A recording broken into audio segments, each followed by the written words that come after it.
going to dive in to day number 10 in the 100 Days of Junk Journal Pockets. My booklet is available. It has 100 different templates plus 2, a certificate in the back when you complete your 100 Days of Pockets, and a special thank you. This booklet is a digital printable, so the actual booklet is not sent to you. You download the PDF from my Ko-Fi site. Also, check out my friend Jovi, who is making pockets madly with me for 100 days. Her YouTube channel is listed below, but she is creating with Jovi. Let's look at pocket number 10. The book pages give you room to write down extra instructions, or if you want to change the pocket at all and how you liked it. So there's a lot of room to write in your own notes, or maybe even put a date that you did that pocket, and that'll be fun for you. So today we're doing day 10, the window pocket with vellum. But you don't just have to use vellum. I do encourage you to craft your stash. So I'm going to show you what I'm going to use for my window. But what you need for this is some decorative cardstock. This is from my current kit, Vintage Bits and Scrappy Delight. So I just already cut that down. You'll need vellum or tracing paper, and I am actually going to use the plastic from my stickers. So that's what I'm going to use. And then you'll need a ruler, a pencil, a craft knife, or scissors. You may want to use your trimmer or scoring tool to score some lines.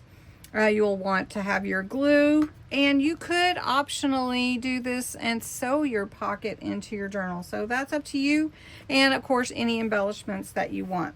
All right, so first you want to cut your pocket to a 5 by 6. I cut it 5 by 6 this way. Then you're going to want to take something to make your insert window. So your inside window, which isn't always easy to cut this way, but I want to give you, I'm using my craft pad here.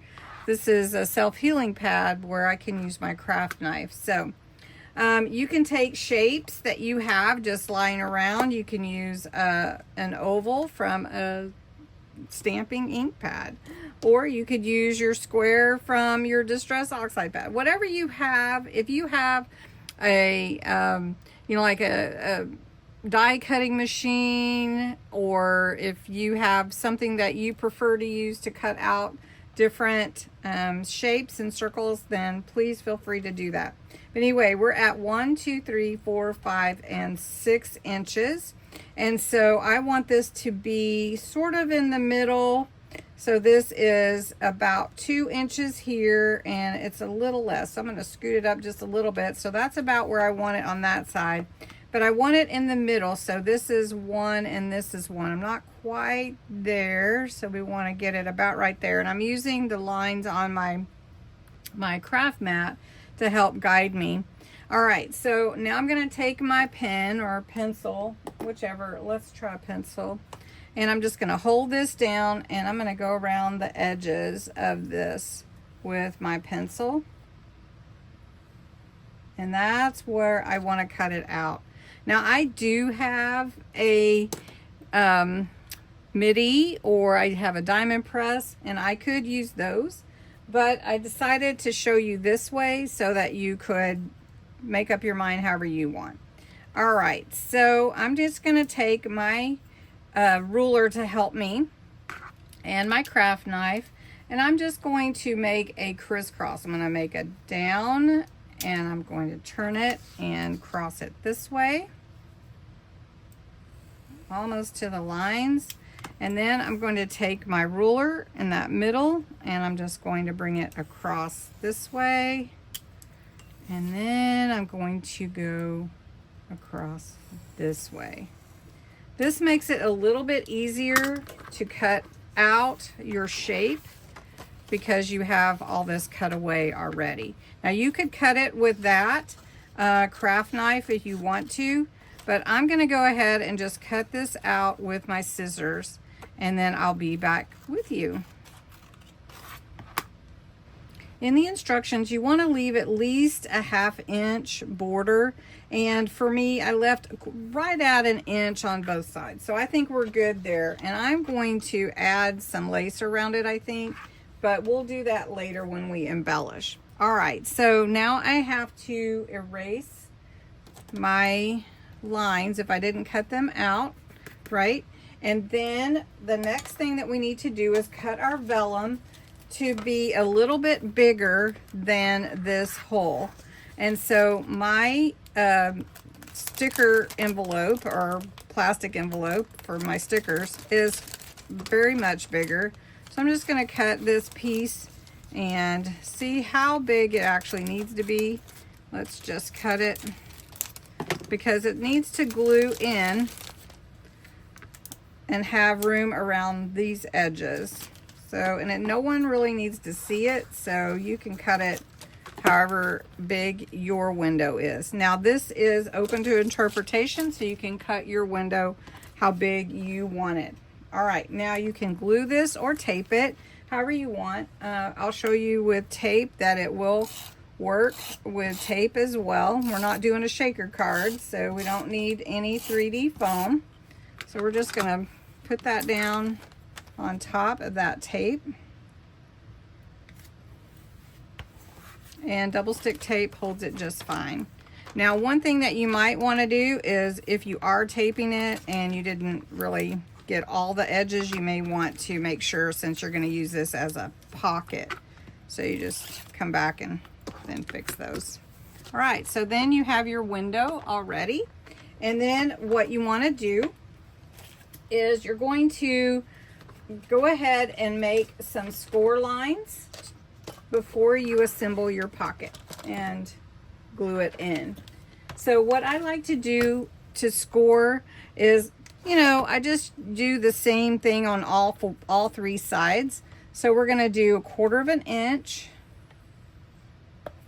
and you can just fold it as well if you don't have a scoring board or anything like that. So we're just going to do 1/4 inch to just fold that in, so we have something to glue. All right, then we just want to fold that, and I'm just going to use my scissors, I guess, because my